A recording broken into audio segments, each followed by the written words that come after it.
마이크 테스트 빌런입니다. 이번에 리뷰할 브랜드는 티소, 모델은 시스타 1000 쿼츠와 시스타 2000 프로페셔널입니다. 티소는 문명이 존재하는 국가라면 어디든지 존재하고 169년이라는 장대한 헤리티지를 가진 시계 브랜드로 설명할 수 있지만 구독자분들도 체감하실 거라 생각해요. 최근에 티소가 보여주는 퍼포먼스는 전통보다는 혁신에 더 가까운 것 같습니다. 어떤 브랜드보다 빠르게 디자인의 트렌드, 애호가들의 니즈를 반영해줘요. 그리고 시계 업계에 존재해왔던 사소하면서 귀찮은 금기들을 앞장서서 부셔버리기 시작했어요. 한 명의 애호가의 입장에서 바라본 티소가 가진 디자인적인 메리트는 기본형의 틀을 잡고 있다는 점입니다. 어떤 영역이든지 덕후의 영역에 진입하게 되면 변화를 요구하게 되잖아요. 무엇을 더하거나 바꾸려고 해요. 하지만 시간이 지나서 뒤돌아보면 결국 다시 처음으로 돌아와 있는 경우가 많거든요. 핸드폰 커스텀하고 자전거 부품 교체하고 시계 커스텀하다가 결국에는 아무것도 안 하게 되더라고요. 오리지널을 더 중요시하게 돼요. 지갑을 열어서 조금 더 특별한 것을 사보더라도, 조금 더 색다른 것을 경험해보더라도 무지막지한 금액을 지출하지 않는 이상 결국에는 티소로 돌아오게 될 겁니다. 티소의 사이즈 정책은 정말 다이나믹해요. 시스타 2000 프로페셔널의 사이즈가 46mm고요. 시스타 1000 쿼츠의 사이즈가 36mm입니다. 무려 10mm의 차이가 있어요. 36mm의 출시가 특별한 의미가 있다고 보는데요. 지금까지 시계 브랜드의 사이즈 정책에서는 메이저 브랜드와 애호가의 36mm를 바라보는 시각이 서로 달랐다고 생각해요. 메이저 시계 브랜드들은 남성용 주력 사이즈를 42mm로 여성용 주력 사이즈를 36mm 아래로 구분해 왔어요. 단순히 크기 차이가 아니라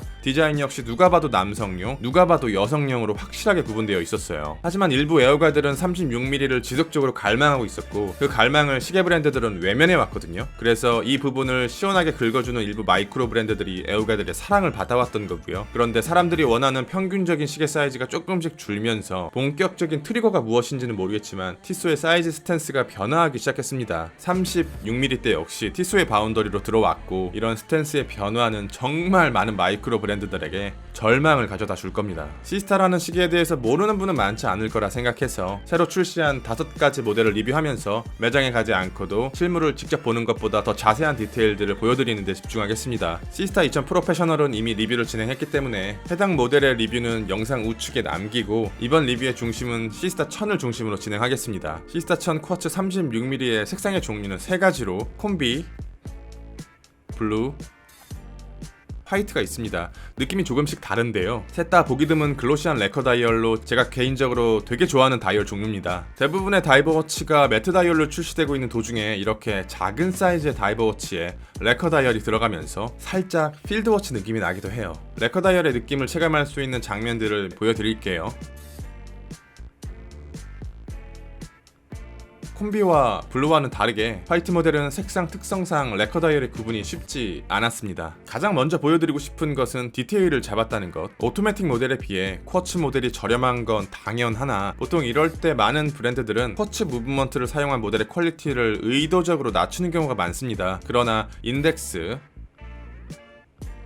단단해 보이는 소드 디자인의 시침과 분침, 귀여운 롤리팝 디자인의 초침, 폰트, 깨끗한 레커 다이얼을 확대해서 자세히 보아도 오토매틱 모델과 퀄리티의 차이는 느껴지지 않습니다. 시스타 2000 프로페셔널의 다이얼은 그라데이션 위에 파도 문양이 인그레이빙 되어 있습니다. 하나는 청판, 하나는 콤비 스타일입니다. 이건 조금 가볍게 지나갈지도 모르겠어요. 마이크로 브랜드에 관심이 있으신 분들은 대충 계산이 되실 텐데요. 이런 인그레이빙 다이얼, 이런 그라데이션 다이얼을 브랜드의 특색으로 내세우면서 더 낮은 등급의 무브먼트, 더 낮은 퀄리티의 부품과 더 낮은 수준의 마감을 사용하면서 훨씬 더 비싼 디테일가를 요구합니다. 마이크로 브랜드의 탈을 쓰고 폭리를 취하는 경우를 많이 봤어요. 만약 티소가 시스타를 38mm 혹은 40mm로 만들어준다면 어떻게 될지 예상이 되십니까? 그때는 마이크로 브랜드가 아니라 메이저 브랜드들도 울기 시작할 겁니다. 36mm는 드레스워치나 필드워치에서는 허용 가능한 범위 안에 들어와 있습니다. 하지만 다이버워치에서 36mm는 굉장히 작은 범주에 속해요. 베젤 인서트가 다이얼의 크기를 잡아먹으면서 실제 체감되는 사이즈를 더 작게 만들기 때문인데요. 시스타 2000 프로페셔널을 보면 상대적으로 가볍고 가볍고 화려한 세라믹 인서트에 비해서 다이얼의 색감과 질감은 매트하고 무거운 편입니다. 베젤 인서트와 다이얼이 다른 영역으로 구분되기 때문에 체감되는 사이즈는 실제 사이즈에 비해 작아 보여요. 그런데 시스타 1000은 다이얼과 세라믹 인서트를 서로 비슷한 질감으로 맞춰 놓았기 때문에 체감되는 사이즈를 최대한 크게 벌려 놓았어요. 베젤 인서트를 조금 더 자세히 보면 시스타 2000의 경우 두툼한 블랙 세라믹 인서트 위에 숫자가 인그레이빙 되어 있는 반면에 시스타 1000은 샌드위치 형식으로 황금색 숫자가 적혀 있는 인서트 위로 투명한 세라믹 인서트가 올라가 있습니다. 겉에만 살짝 검정색 코팅이 입혀져 있는 이렇게 투명한 세라믹 인서트 안쪽에 빛이 가득 차게 되면 마치 라이트가 켜지는 것 같은 느낌을 주게 됩니다.